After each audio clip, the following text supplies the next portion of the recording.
Have you ever wondered why children do not look exactly like their parents, or why some siblings look so different from each other?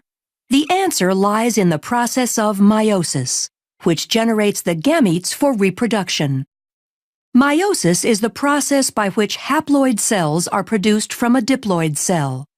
For this to occur, the chromosomes must be correctly sorted and distributed in a manner to create genetically unique cells with half the number of chromosomes as the original cell. Meiosis occurs in special cells called germ cells within the gonads of males and females. For the successful reduction in the number of chromosomes to occur in the new haploid daughter cells, 2 rounds of divisions are necessary. These divisions are termed meiosis I and meiosis II. Although the processes of mitosis and meiosis look similar, there are a few major differences. One obvious difference is that mitosis results in 2 diploid daughter cells, and meiosis results in 4 haploid cells. As in mitosis, meiosis begins after a cell has successfully completed the G1, S, and G2 stages of interphase. During the S phase of interphase, the DNA is replicated, producing 2 copies of each chromosome called sister chromatids. The paired centrioles in the cytoplasm duplicate and begin extending microtubules that will form the meiotic spindle. Sister chromatids remain attached at the centromere and condense as the cell enters prophase I of meiosis. Up to this point, the cell looks similar to mitosis, but 2 events occur in meiosis that do not occur in mitosis and lead to genetic diversity. The first event occurs during prophase I, when homologous pairs of sister chromatids lie side by side in a process called synapsis, forming a tetrad or bivalent.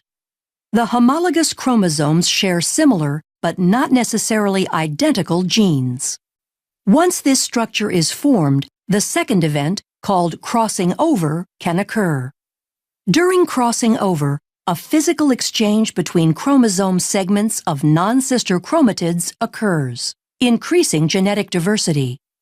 Prophase I concludes with the fragmentation of the nuclear envelope as the duplicated centriole pairs move to opposite poles of the cell.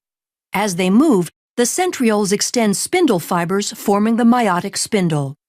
In prometaphase I, with the paired centrioles in place, the meiotic spindle is fully formed. The sister chromatids attach to the spindle fibers by their kinetochores. Here, another key difference between mitosis and meiosis occurs. Because of synapsis and crossing over in meiosis, homologous chromosomes remain aligned, so that a pair of sister chromatids is attached to only one pole by the kinetochore microtubules. In mitosis, each sister chromatid is attached to a spindle fiber. The fibers originate from opposite poles. During metaphase I, bivalents randomly align along the metaphase plate. Due to independent assortment, this alignment is random and adds to genetic diversity. In anaphase I, the homologous chromosomes separate and move toward opposite poles. Meiosis I ends with telophase I, when the chromosomes decondense and the nuclear envelope reforms. Cytokinesis separates the cytoplasmic material, and the 2 daughter cells are separated by a cleavage furrow. Since the final product of meiosis I is 2 haploid cells, meiosis II begins without the chromosomes going through another round of DNA replication. Centrioles again duplicate and begin moving to opposite poles of each cell. In prophase II, the sister chromatids condense while the spindle starts to form as the nuclear envelope disappears. In prometaphase II, the sister chromatids attach to the spindle by kinetochore microtubules, with sister chromatids attached to opposite poles. The spindle aligns the sister chromatids along the metaphase plate during metaphase II. During anaphase II, sister chromatids separate and individual chromosomes move toward the poles. The entire process ends with telophase II, as the chromosomes decondense and the nuclear envelope reforms.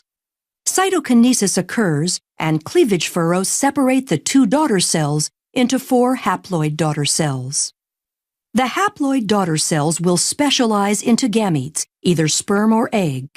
These fuse in fertilization to form a zygote, which will grow into a child. The child receives half its chromosomes from its mother and half from its father. Because men and women produce millions of gametes, and the selection of gametes in fertilization is random, this contributes to genetic diversity. This explains why a child isn't identical to either parent. But why aren't siblings identical? The diversity comes from several sources.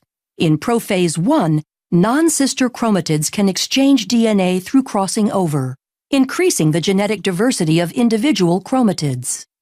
In addition to crossing over, in metaphase 1, the pairs of homologous chromosomes align independently along the metaphase plate and sort independently into the daughter cells.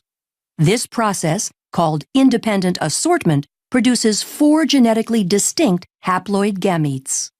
As the total number of chromosomes increases in an organism, the number of genetically distinct gametes increases by 2 to the nth power. This means an organism with n equals 3 can produce 8 unique gametes.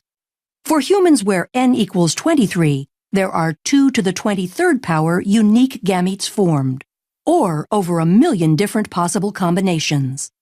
The combination of independent assortment, crossing over, and the random pairing of gametes during sexual reproduction increases genetic diversity and explains why a child will not look exactly like his or her parents or siblings.